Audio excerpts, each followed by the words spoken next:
Hello everyone, मैं अभिषेक Pandey question mark में आपका स्वागत करता हूं। जहाँ आज हम लोग बात करेंगे टाइप्स ऑफ रिलेशन के ऊपर।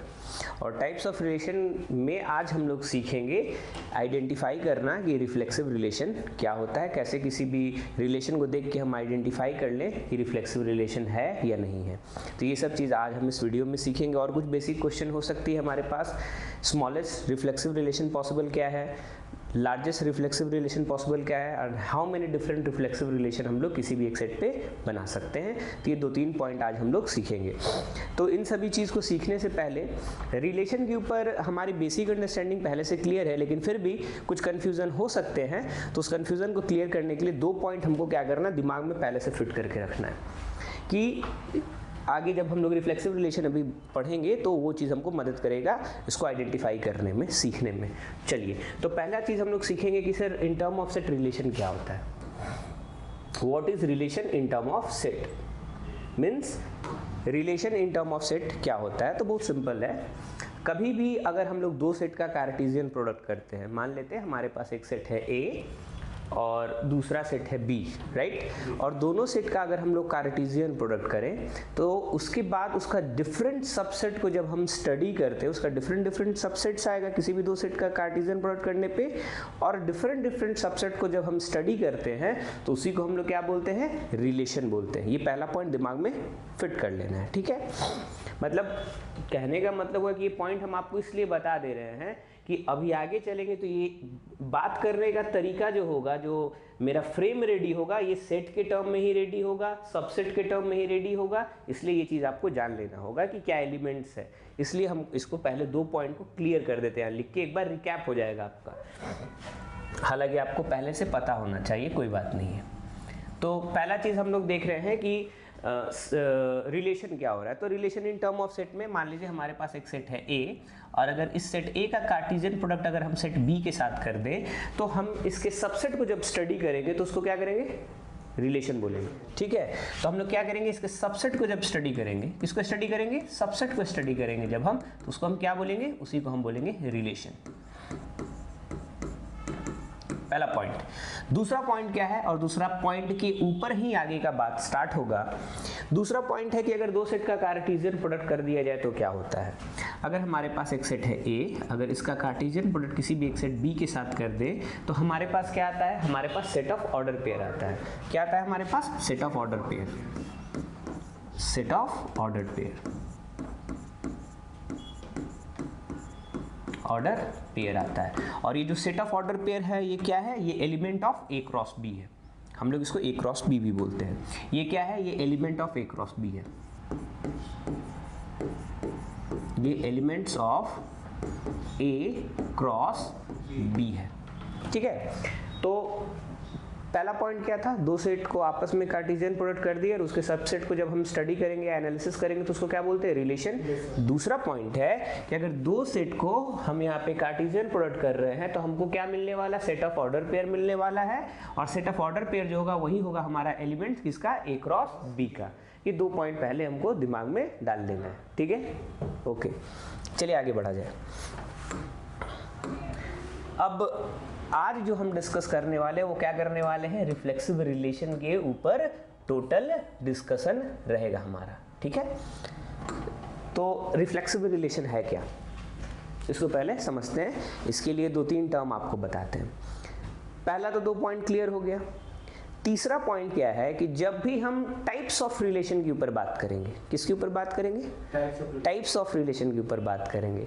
चाहे रिफ्लेक्सिव रिलेशन हो, चाहे सिमेट्रिक रिलेशन हो, चाहे ट्रांजिटिव रिलेशन हो, चाहे एसिमेट्रिक रिलेशन हो, चाहे इक्विवेलेंस रिलेशन हो। जब भी हम लोग टाइप्स ऑफ रिलेशन के बारे में बात करेंगे तो एक चीज़ पूरा क्लियर रहना है कि अभी भी कार्टेशियन प्रोडक्ट में 2 ही सेट जाएंगे, लेकिन सेट ए और बी न होके ए और ए ही होंगे। यानी सेम सेट का कार्टेशियन प्रोडक्ट करेंगे। 2 सेट रहेगा लेकिन दोनों सेट क्या रहेगा, सेम रहेगा। मीन्स ए का कार्टेशियन प्रोडक्ट ए से ही करेंगे, या बी का कार्टेशियन प्रोडक्ट बी से करेंगे, ए का कार्टेशियन प्रोडक्ट बी से नहीं करेंगे। कब ऐसा करेंगे हम लोग, जब हम लोग टाइप्स ऑफ रिलेशन सीखेंगे। क्लियर है? तो चलिए टाइप्स ऑफ रिलेशन में पहला रिफ्लेक्सिव रिलेशन का परिभाषा क्या है, डेफिनेशन क्या है, उसको पहले समझते हैं, ठीक है? तो यहाँ पे बोल रहा है, और एक चीज तो क्लियर हो गया हमारे पास अभी, जैसा हमने अभी बात किया कि कभी भी टाइप्स ऑफ रिलेशन के ऊपर बात हम करेंगे तो कार्टेशियन प्रोडक्ट में कौन सा सेट जाएगा, अलग अलग की सेम सेट जाएगा, ठीक है? यानी ए का एक्स के साथ जाएगा, बी का बी के साथ जाएगा। तो बोलता है रिफ्लेक्सिव रिलेशन के बारे में, a relation R on a set A is said to be reflexive. तो यहाँ पे एक चीज समझने वाला है कि relation R on a set A का मतलब क्या होता है। क्या समझेंगे हम लोग कि relation R on a set A का मतलब क्या होता है। तो relation R on a set A का मतलब होता है कि रिलेशन का अगर बात हो गया यानी कि उस सेट का कार्टेशियन प्रोडक्ट हमको उसी से करना है, तो इसका मतलब हो गया कि ए का कार्टेशियन प्रोडक्ट हमको ए के साथ ही करना है। क्लियर है? अगर relation on a set N बोल दे यानी एन यानी नेचुरल नंबर, तो नेचुरल नंबर का कार्टेशियन प्रोडक्ट नेचुरल नंबर से करना है। अगर relation on a set R बोल दे यानी रियल नंबर, तो रियल नंबर का कार्टेशियन प्रोडक्ट रियल नंबर से करना है। यानी कि जो चीज बोल दिया जाए, रिलेशन ऑन अ सेट मान लेते हैं राजा बोल दिया जाए, तो राजा का कार्टेशियन प्रोडक्ट किससे होगा, राजा से ही होगा, ठीक है? ये पहला चीज हो गया। तो बोलता है कि relation R on a set A is said to be reflexive. Reflexive होने के लिए क्या कंडीशन है कि जितना भी सेट ए का, माने ए जो है ना, जितना भी for all element of A belongs to set A, each element set A से बिलोंग करना चाहिए। दूसरा पॉइंट है कि जो भी हमारा सबसेट का एलिमेंट आएगा, किसका एलिमेंट आएगा, सबसेट, और वो सबसेट कहां से हम लोग निकाल रहे हैं, ए का कार्टेशियन प्रोडक्ट जब ए से कर रहे हैं तो उसमें जो भी सबसेट्स हमारा होगा उस सबसेट का एलिमेंट किस फॉर्म में हमारे पास रहेगा, ऑर्डर पेयर के फॉर्म में रहेगा। तो ऑर्डर पेयर का पहला वाला एलिमेंट और ऑर्डर पेयर का दूसरा वाला एलिमेंट अगर सेम होगा टोटल सेट ए का, जब कार्टेशियन प्रोडक्ट सेट ए से कर रहे हैं तो वो रिलेशन क्या होगा, रिफ्लेक्सिव होगा। इसको समझाने के लिए एक हम यहाँ पे एग्जाम्पल की मदद से इसको समझाएंगे, ठीक है? कोई मतलब जल्दबाजी नहीं है, वीडियो थोड़ा बड़ा भी बन जाए तो भी कोई दिक्कत नहीं, समझ में आना चाहिए, ठीक है? तो समझने के ऊपर मेन फोकस है और मेन क्लियर होना इंपॉर्टेंट है, क्योंकि जब आप क्लियर हो जाते हैं ना तो आपके लिए चीज इजी हो जाता है, और जब चीज इजी हो जाता है फिर तो आप एक्सपेरिमेंट खुद करते ही हैं। हाँ, तो बात यही है। तो सबसे पहले क्या करते हैं कि हमारे पास एक सेट है ए, हमारे पास क्या एक सेट है, ए है। इसके ऊपर अभी हम स्टडी करेंगे कि ये इसका जो भी सबसेट्स आएगा वो सबसेट हमारा रिफ्लेक्सिव कौन सा होगा और कौन सा नहीं होगा, ये अभी हम लोग देखेंगे। तो भैया मान लेते हैं कि हमारे पास लेट किए कि एक सेट है ए जिसके पास एलिमेंट क्या है, ए है, बी है, सी है, 3 एलिमेंट है, ठीक है? तो हम लोग यहाँ पे एक सेट ले लेते हैं ए, और रिलेशन ऑन ए अगर हमको करना है सर, तो ए का कार्टेशियन प्रोडक्ट ए से करेंगे कि बी से करेंगे, ए से करेंगे। वेरी गुड, ए से करेंगे। तो ए का कार्टेशियन प्रोडक्ट हम अगर ए के साथ करें, कहने का मतलब ए कॉमा बी कॉमा सी का हमको कार्टेशियन प्रोडक्ट कैसे किसके साथ करना है, ए कॉमा बी कॉमा सी के साथ करना है, कोई बात नहीं। तो हमारे पास क्या आ गया, सेट ऑफ ऑर्डर पेयर आ गया। तो क्या क्या सेट ऑफ ऑर्डर पेयर आएगा, चलिए लिख लिया जाए। ए कॉमा ए, फिर क्या आएगा, ए कॉमा बी, ए कॉमा बी, फिर क्या आएगा, ए कॉमा सी, फिर क्या आएगा, बी कॉमा ए, फिर क्या आएगा, B comma B, very good, फिर क्या आएगा, बी कॉमा सी, फिर क्या आएगा, सी कॉमा ए, फिर C comma B, C comma B, and then C comma C आएगा। वाह, तो ये क्या हो गया, हमारे पास सेट ऑफ ऑर्डर पेयर आ गया। यानी ए का कार्टेशियन प्रोडक्ट ए से किए तो सेट ऑफ ऑर्डर पेयर में हमारे पास जो एलिमेंट्स होगा वो कौन कौन सा एलिमेंट्स होगा बताना एक बार। एक्सक्यूज मी, ए कॉमा एक एलिमेंट आया जो कि सेट एक ऑर्डर पेयर है। दूसरा क्या आया हमारे पास, ए कॉमा बी। तीसरा क्या आया, ए कॉमा सी। चौथा B comma A, B comma B, B comma C, C comma A, C comma B, C comma A, C comma B और C comma C. Okay, C comma C. ये जो green colour में box बना हुआ है ये element of A cross ए है। क्या है, एलिमेंट ऑफ ए क्रॉस। हाँ, मैंने ए का कार्टेशियन प्रोडक्ट जब ए से कर रहे हैं तो हमारे पास ये सब एलिमेंट्स आया, ठीक है। अब यहाँ पे पहला चीज के बाद हम इसको समझाने के लिए ना मैट्रिक्स बना के रखे हुए हैं, 3x3 का मैट्रिक्स बना है कि ये समझने में हमारे लिए थोड़ा इजी हो। कैसे, देखिए। तो अगर एक या कार्टेशियन प्रोडक्ट ए के साथ कर दे तो हमारे पास ये सारे एलिमेंट्स आएंगे जो कि हम मैट्रिक्स में बना के रखे हुए हैं, 3x3 का मैट्रिक्स है हमारे पास, ठीक। तो हमारे पास यहाँ पे ध्यान में क्या रखना है कि a, b, b और c, है, इसको हम लोग बोलते हैं डायगोनल पेयर। क्या बोलते हैं इसको? डायगोनल पेयर बोलते हैं। a, b, b और c, इसको हम लोग क्या बोलते हैं? इसको हम लोग बोलते हैं डायगोनल पेयर या रिफ्लेक्सिव पेयर भी बोल सकते हैं। डायगोनल पेयर या इसी को हम लोग रिफ्लेक्सिव पेयर भी बोलते हैं, ठीक है, रिफ्लेक्सिव पेयर। इसको डायगोनल पेयर भी बोलते हैं और रिफ्लेक्सिव पेयर बोलते हैं। तो बताइए यहाँ पे हमारे पास रिफ्लेक्सिव पेयर कौन कौन सा हो गया? a, हो गया, b, b हो गया, c, हो गया।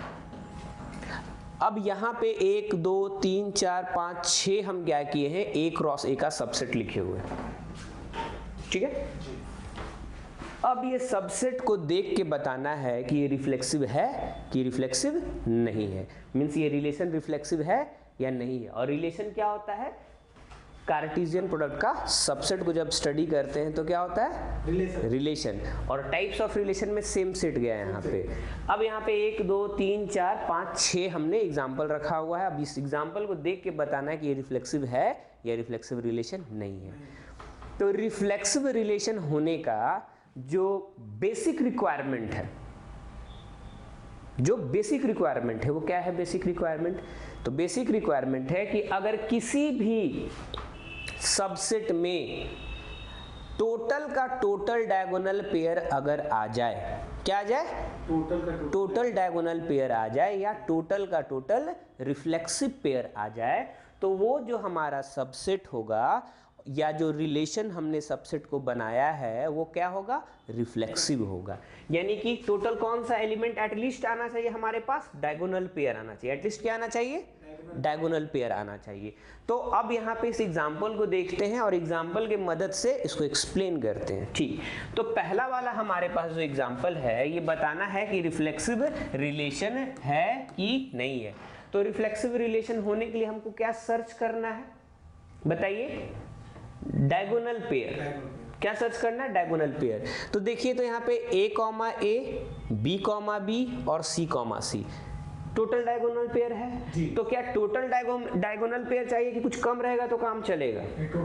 टोटल चाहिए, क्योंकि यहाँ पे लिख दिया है कि फॉर ऑल के लिए, for all element of A belongs to R. तो टोटल जितना सारा डायगोनल पेयर है, टोटल अगर एक सबसेट के अंदर होगा तो वो रिलेशन कैसा रिलेशन होगा? रिफ्लेक्सिव होगा। तो यहाँ पे क्या हो गया? a, b, b, c, total का टोटल डायगोनल पेयर आ गया यहाँ पे, तो ये रिलेशन रिफ्लेक्सिव होगा, ठीक। मिनिमम डायगोनल पेयर टोटल होना चाहिए रिलेशन को रिफ्लेक्सिव होने के लिए। क्लियर है? दूसरा पॉइंट, यानी कि दूसरा ये सवाल यहाँ पे देखिए कि ये बताना है कि ये रिफ्लेक्सिव रिलेशन है कि नहीं है। तो हमको रिफ्लेक्सिव रिलेशन चेक करने के लिए पहले क्या सर्च करना होगा? डायगोनल पेयर सर्च करना होगा। तो डायगोनल पेयर सर्च करते a है, b, b है, बट c, नहीं है। तो हमको तो चाहिए टोटल, लेकिन एक मिसिंग है इसमें एलिमेंट जो c, तो ये क्या रिलेशन रिफ्लेक्सिव होगा? नहीं। क्यों नहीं होगा? क्योंकि डायगोनल पेयर्स नहीं, एक डायगोनल पेयर मिस है इसमें, ठीक है, टोटल नहीं है, तो ये वाला रिफ्लेक्सिव रिलेशन नहीं होगा। अब तीसरा जो है a क्रॉस a, यानी कि a का कार्टेशियन प्रोडक्ट a से कर दे तो क्या ये रिलेशन रिफ्लेक्सिव है? इसको समझाने से पहले हम पहले 5 नंबर पे चलते हैं, ठीक है। पहले 5 नंबर समझेंगे, फिर 3 नंबर समझेंगे। तो 5 नंबर को आप देखिए कि ये देखिए, तो ये वाला जो रिलेशन है ये क्या रिलेशन आपका रिफ्लेक्सिव होगा? यस। क्यों होगा रिफ्लेक्सिव? पहले हम क्या देखे रिफ्लेक्सिव होने के लिए? Diagonal pair. तो क्या यहाँ पे टोटल डायगोनल पेयर है जितना इसमें डायगोनल पेयर टोटल क्या होता है? डायगोनल पेयर का मतलब ही पूरा होता है, मैंने डायगोनल पेयर्स है। जब भी हम बात करें डायगोनल पेयर, अभी समझाने के लिए टोटल 4 बार बोल दे रहे हैं, लेकिन डायगोनल पेयर का मतलब ही होता है टोटल डायगोनल के पास जो एलिमेंट है, ठीक है, या रिफ्लेक्सिव पेयर का मतलब। तो यहाँ पे क्या टोटल हमारे पास डायगोनल पेयर है या डायगोनल पेयर्स है? 3 पेयर्स है। 3 है ना, मैंने टोटल कहने का मतलब ही हो गया कि डायगोनल पेयर। तो यहाँ पे डायगोनल पेयर्स है, कोई मिसिंग है? नहीं मिसिंग है। यहाँ पे A, A है, B, B है और C, C है, ठीक है। इसके अलावा A, B भी है, इसके अलावा मींस डायगोनल पेयर के अलावा A, B है और B, C है। अब क्या ये रिलेशन रिफ्लेक्सिव होगा? नहीं होगा। बेसिक रिक्वायरमेंट है कि एटलीस्ट डायगोनल पेयर उस सबसेट में होना चाहिए, वो तो है। उसके अलावा कोई और एलिमेंट आ जाएगा तो कोई दिक्कत है क्या? कोई दिक्कत नहीं है। अगर आ जाए तो भी रिलेशन रिफ्लेक्सिव होगा, अगर नहीं आए तो भी रिलेशन रिफ्लेक्सिव होगा। समझ में आ रहा है ना बात? तो डायगोनल पेयर के अलावा भी तो कुछ है ना, A, B, C, लेकिन हमको इससे कोई भी दिक्कत नहीं है, ये डायगोनल पेयर ही बस होना चाहिए। तो है यहाँ पे डायगोनल पेयर, तो ये रिलेशन रिफ्लेक्सिव है। हाँ, रिलेशन रिफ्लेक्सिव होगा, वेरी गुड। अब आते हैं हम लोग 3 नंबर पे। 3 नंबर का मतलब है क्वेश्चन कि A का कार्टेशियन प्रोडक्ट A के साथ किए तो हमारे पास देखो तो टोटल मिल गया ना यहाँ पे जी। ये पूरा एलिमेंट्स है, यानी हम इसके बारे में बात कर रहे हैं। तो आप बताओ क्या ये A क्रॉस A या A का कार्टेशियन प्रोडक्ट जब A के साथ कर रहे हैं तो ये रिलेशन रिफ्लेक्सिव है? जी सर। क्यों है? क्योंकि सर जो मिनिमम रिक्वायरमेंट है डायगोनल पेयर्स वो है, क्योंकि मिनिमम रिक्वायरमेंट जो डायगोनल पेयर का है वो इसके पास है, तो A cross A reflexive relation होगा। जी sir, very good, A cross A reflexive relation होगा। क्यों होगा? क्योंकि इसके पास डायगोनल पेयर है। वाह, वेरी गुड। 4 नंबर पे आते हैं। अब 4 नंबर आप बताइए कि ये रिलेशन, और ये बहुत इंपॉर्टेंट है, बहुत सारा एग्जाम में भी पूछा गया है, बहुत बार नेट में भी पूछा गया है। तो आप बताइए कि ये जो फाई है क्या ये रिफ्लेक्सिव रिलेशन होगा कि नहीं होगा? बताइए, सोचिए, 1 मिनट सोचिए, कोई दिक्कत नहीं है, दिमाग लगाइए, सोचिए कि वो हमारा जो फाई है null set is also valid set, वो भी सबसेट है हमारा A क्रॉस A का, तो क्या वो रिफ्लेक्सिव रिलेशन उसको हम लोग बोल सकते हैं?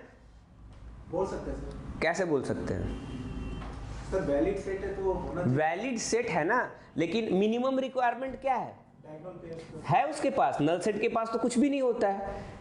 जब कुछ भी नहीं होता है तो वहां पे डायगोनल पेयर्स नहीं है, और जब डायगोनल पेयर्स नहीं है तो फाई हमारा रिफ्लेक्सिव रिलेशन नहीं होगा। फाई हमारा वैलिड सेट है लेकिन रिफ्लेक्सिव रिलेशन नहीं है। समझ में आ रहा है ना? तो ये वाला रिफ्लेक्सिव रिलेशन नहीं होगा। 6 नंबर जो है, 6 नंबर रिफ्लेक्सिव रिलेशन है? No sir. है तो यहाँ बहुत कुछ, A, A है, B, है, B, C और A, C है, लेकिन हमारे कुछ काम का कुछ भी नहीं है इधर। तो हमारे कुछ काम का है ही नहीं, तो हम इसको रिफ्लेक्सिव रिलेशन बोल सकते हैं? नहीं। मिनिमम रिक्वायरमेंट है यहाँ पे? नहीं है। डायगोनल पेयर है यहाँ पे? नहीं है। तो ये रिलेशन क्या है? रिफ्लेक्सिव है? नहीं है। तो ये रिलेशन रिफ्लेक्सिव नहीं है।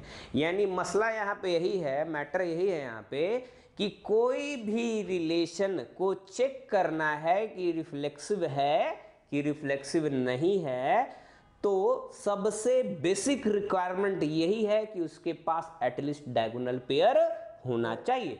डायगोनल पेयर के अलावे अगर कोई एलिमेंट आ जाए कोई दिक्कत नहीं है, वो रहे तो भी वेलकम, नहीं रहे तो भी वेलकम।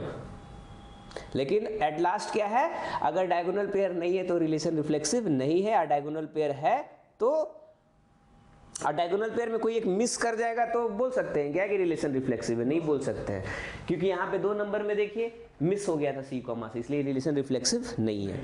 फिर भी तो ये है हमारा रिक्वायरमेंट कोई भी रिलेशन को रिफ्लेक्सिव होने के लिए। हाँ बोलिए, एक बार और बता दे इसको। देखिए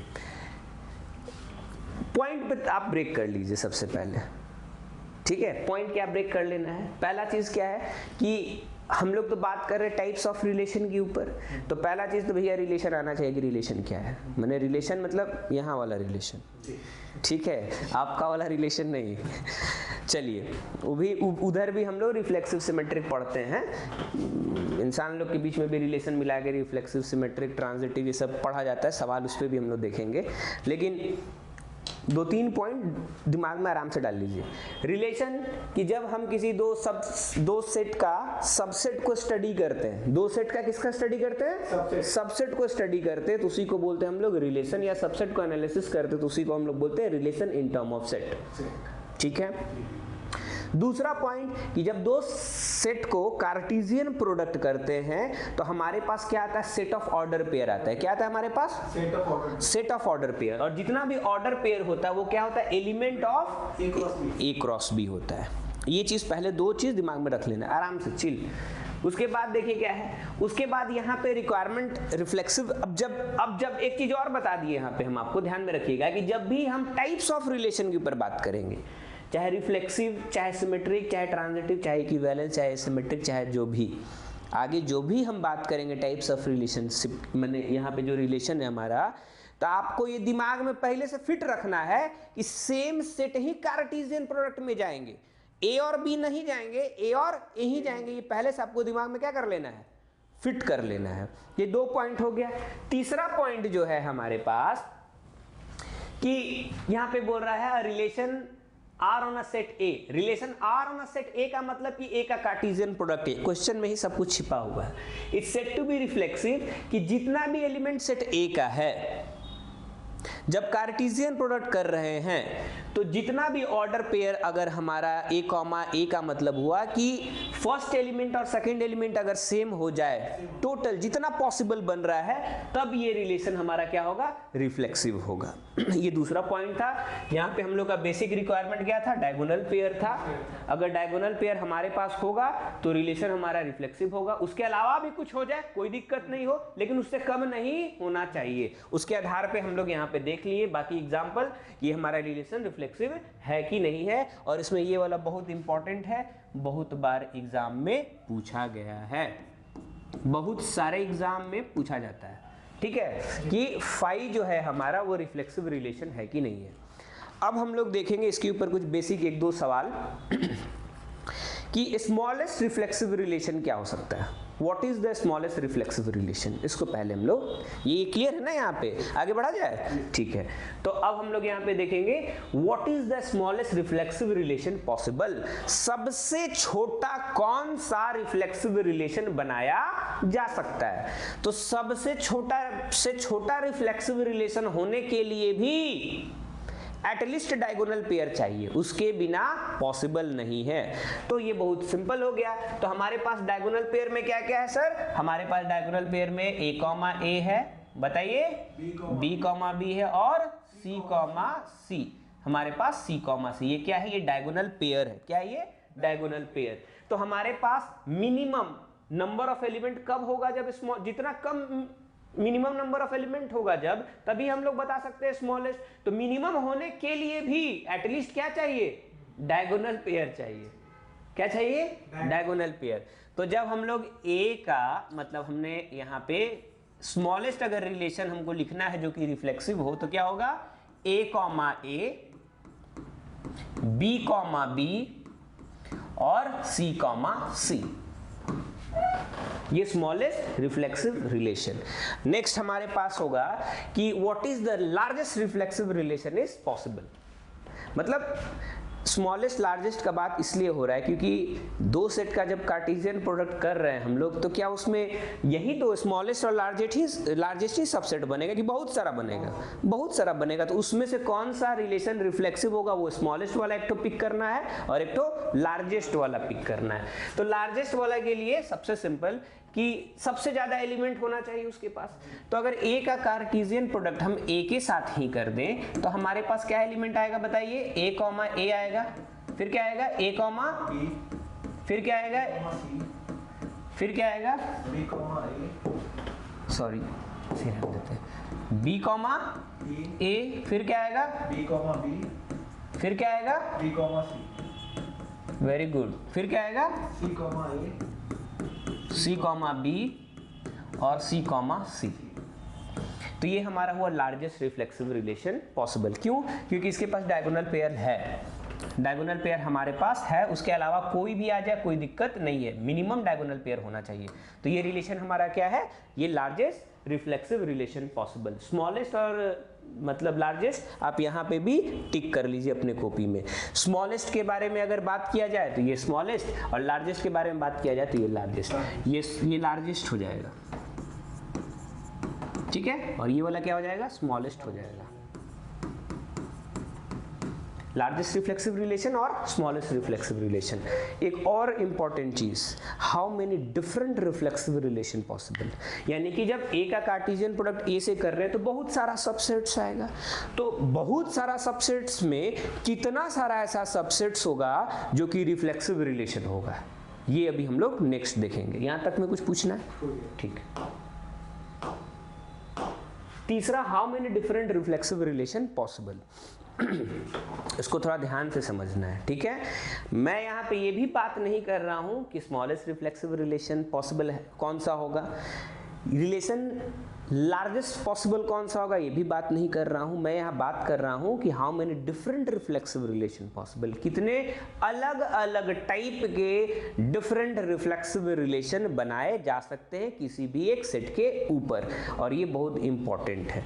तो इसको चलिए हम लोग समझते हैं, थोड़ा सा पेशेंस से समझते हैं। देखिए, मान लीजिए कि आपके पास एक सेट है ए, तो उसके पास टोटल नंबर ऑफ एलिमेंट मान लेते हैं कि n है। अगर मान लेते हैं हमारे पास एक सेट है ए, एक सेट ए है, ए के पास टोटल नंबर ऑफ एलिमेंट हमारे पास मान लेते हैं कि है n। एक सेट ए है जिसके पास total number of element n है।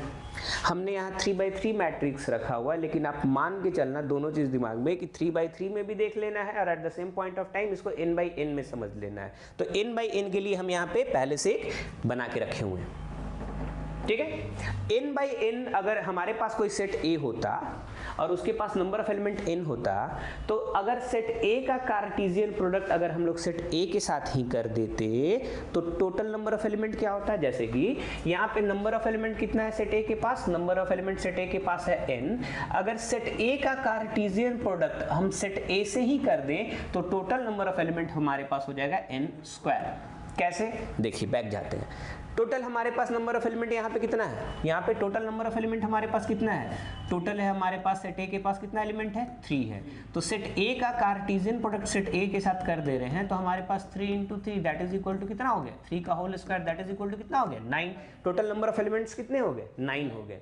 तो अगर हमारे पास total number of element n होंगे तो a क्रॉस a कितना हो जाएगा?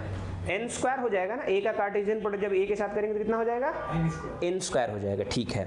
तो यही ये दोनों फिगर आपको दिमाग में रख के चलना है। अब देखिए, मान लेते हैं कि कोई सेट है जिसके पास टोटल नंबर ऑफ एलिमेंट अगर हमारे पास n है, तो सेट A का अगर कार्टेशियन प्रोडक्ट हम सेट A के साथ ही कर दे तो हमारे पास total number of element n² हो जाएगा।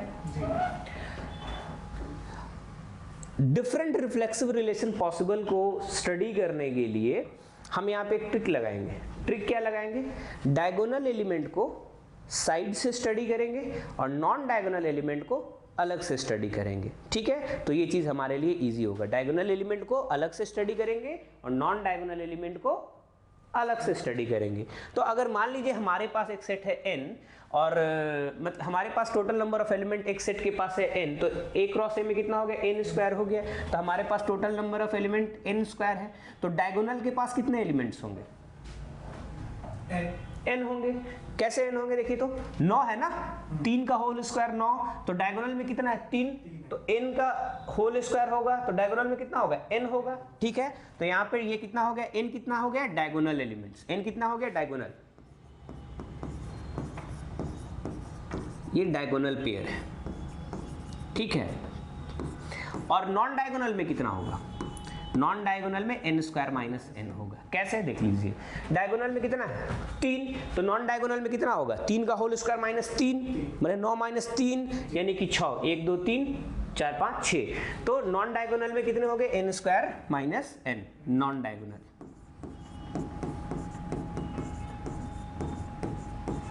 नॉन डायगोनल में हो गया n² - n। अब थोड़ा सा समझिए, यहां पे बात हो रहा है combination, different types of subset जो कि रिफ्लेक्सिव है, तो टोटल कॉम्बिनेशन के ऊपर बात हो रहा है, तो इसको थोड़ा ध्यान से समझना है, ठीक है। देखिए, अगर रिलेशन को रिफ्लेक्सिव होना होगा तो एक हम इधर से स्टडी करके निकालेंगे, एक इधर से स्टडी करेंगे, बाद में कॉम्बिनेशन देख लेंगे और बता देंगे कि टोटल कितना सारा बनाया जा सकता है। देखिए, अगर हमारे पास डायगोनल के पास total number of element n है, तो कितने तरीके का हम लोग यहाँ पे रिफ्लेक्सिव रिलेशन बना सकते हैं?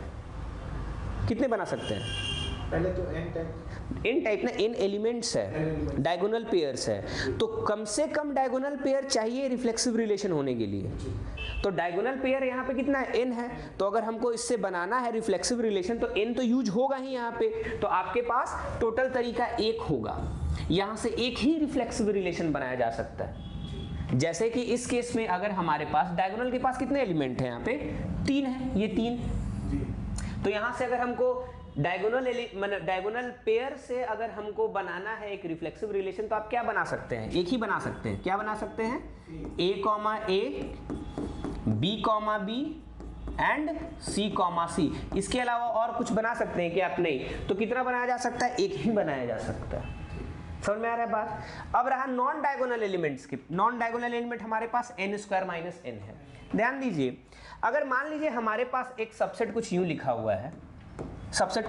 हुआ है, a is equal to, r is equal to a, b, b और c, और a, c। ये रिलेशन रिफ्लेक्सिव है कि नहीं है? है रिलेशन, क्योंकि डायगोनल पेयर है। ध्यान देना है, यहाँ पे नॉन डायगोनल एलिमेंट में अगर हमको रिफ्लेक्सिव बनाना है, यानी कितना सारा पेयर जो है रिफ्लेक्सिव हो सकता है, तो देखिए AC के पास चॉइस है, या तो ये रिलेशन में आ सकता है या रिलेशन में नहीं आ सकता है। तो AC को हम लोग अगर मान लीजिए AC को कंसीडर करें, तो हमारे पास ये एक रिफ्लेक्सिव रिलेशन इसके होने पे बन रहा है, या AC को हटा दें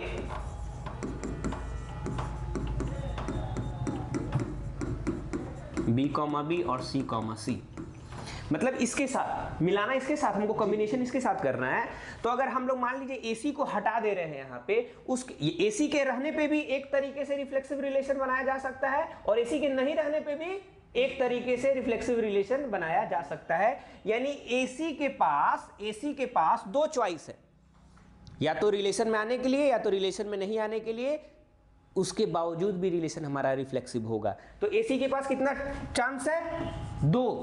दो वे से ये रिलेशन में आ सकता है रिफ्लेक्सिव। उसी तरीके से BA के पास भी दो, CA के पास भी दो, CB के पास भी दो, BC के पास भी दो, AB के पास भी दो, यानी जितने भी नॉन डायगोनल एलिमेंट है सभी के पास चांस है या तो रिलेशन में आना है या तो रिलेशन में नहीं आना है। या तो सबसेट में वो हो सकता है विथ डायगोनल पेयर, या सबसेट में वो नहीं हो सकता है विदाउट डायगोनल पेयर। समझ में आ रहा है ना? तो हर एक टोटल एलिमेंट्स यहाँ पे कितना है?